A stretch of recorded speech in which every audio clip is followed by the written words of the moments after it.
வணக்கம். இன்னைக்கு நாம பேச போற ஒரு விஷயம் கேட்கறதுக்கே கொஞ்சம் மனசுக்கு கஷ்டமா இருக்கலாம். ஒவ்வொரு வருஷமும் நம்மள தேடி வர சில அழகான விருந்தினர்களை பத்தி தான் இது. ஆனா திருநெல்வேலி மாவட்டத்திலிருந்து வர செய்திகள் அந்த விருந்தினர்களுக்கு அவ்வளோ நல்லதா இல்ல. ஆயிரக்கணக்கான மைல் தாண்டி வர அந்த வலசை பறவைகள் இப்போ தன்னோட உயிர்காட போராடிட்டு இருக்கு. ஆமாங்க. நாம பேசிட்டு இருக்கிறது திருநெல்வேலியோட பெருமையான கூந்தன்குளம் சரணாலயத்தை பத்தி தான். அங்கதான் பல்லாயிரம் கிலோமீட்டர் பயணம் செஞ்சு வந்த பறவைகள் கடைசியில மரணத்தை சந்திச்சிட்டு இருக்கு. இந்த சோகத்துக்கு பின்னாடி இருக்கிறது இயற்கையோட சீற்றமா இல்ல நம்ம மனுஷங்களோட தவறா? வாங்க இத பத்தி இன்னும் ஆழமா பார்க்கலாம். முதல்ல இந்த சோகத்தோட ஆழம் நமக்கு புரியணும்னா அந்த பறவைகளோட பயணத்தை பத்தி நாம தெரிஞ்சுக்கணும். இது ஏதோ சும்மா ஒரு இடத்துல இருந்து இன்னொரு இடத்துக்கு போறது இல்ல. இது பல்லாயிரம் வருஷமா தலைமுறை தலைமுறையா தொடர்ற ஒரு ஆச்சரியமான இயற்கை நிகழ்வு. இந்த சுழற்சி ஒரு கடிகார மாதிரிங்க. அவ்வளவு துல்லியமா நடக்கும். ஐரோப்பாவுல குளிர் தாங்க முடியாம தை மாசம் இங்க வந்துடும்.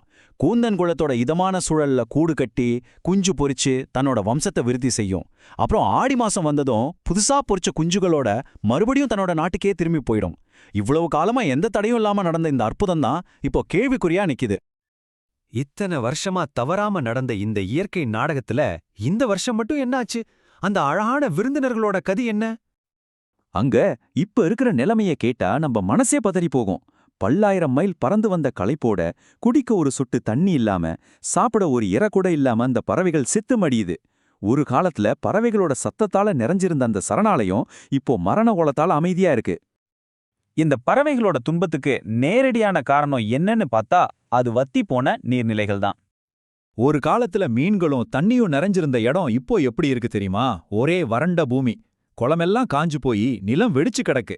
இந்த வறட்சி தான் அந்த அப்பாவி உயிர்களுக்கு ஒரு பெரிய சாபமா மாறிடுச்சு. பறவைகளுக்கு புகலிடமா இருக்க வேண்டிய கூந்தன் குளம், வடகு கழுவூர், காடங்குளம்னு முக்கியமான குளங்கள் எல்லாம் இன்னைக்கு ஒரு சொட்டு தண்ணி இல்லாம கிடக்குது.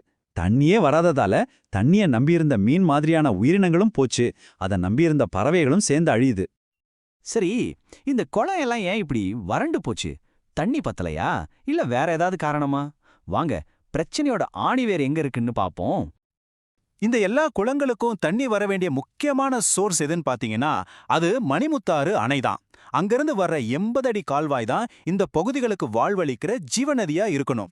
ஆனா அந்த ஜீவநதி எல்லா இடத்துக்கும் போறதில்ல. நிஜமான பிரச்சனையே இங்கதான் ஆரம்பிக்குது. அந்த கால்வாயோட முதல் 2 பகுதி, அதாவது ஃபர்ஸ்ட் அண்ட் செகண்ட் ரீச்ல இருக்கிற விவசாய நிலங்களுக்கு நல்லா தாராளமா தண்ணி போகுது. ஆனா அதே கால்வாயோட 3வது 4வது பகுதிகளுக்கு, அதாவது நம்ம சரணாலயம் இருக்கிற பகுதிக்கு தண்ணியே போய் சேரல. அப்போ டேம்ல தண்ணி இல்லையான்னு கேட்டிங்கன்னா அதுதான் இல்ல. டேம்ல போதுமான அளவுக்கு தண்ணி இருக்கு. சோ இது தண்ணி பற்றாக்குறை பிரச்சனையே கிடையாது. முழுக்க முழுக்க விநியோகத்துல, அதாவது டிஸ்ட்ரிபியூஷன்ல வந்த கோளாறு. அந்த சரணாலயத்தை காப்பாத்துறதுக்காக எவ்வளவு தண்ணி திறந்து விடுறாங்கன்னு கேட்டா நீங்களே ஷாக் ஆயிடுவீங்க. வெறும் 10 கன அடி.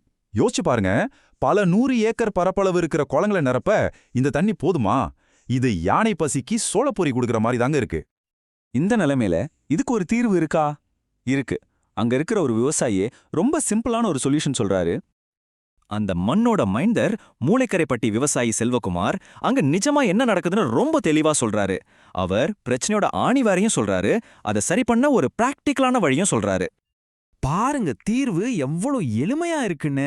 அவர் என்ன சொல்றாருன்னா, ஏற்கனவே தண்ணி கிடைச்ச முதல் 2 பகுதிகளுக்கு 1 வாரம் மட்டும் தண்ணியை நிறுத்துங்க. அந்த தண்ணிய இந்த சரணாலயம் இருக்கிற குளங்களுக்கு திருப்பி விட்டீங்கன்னா போதும்.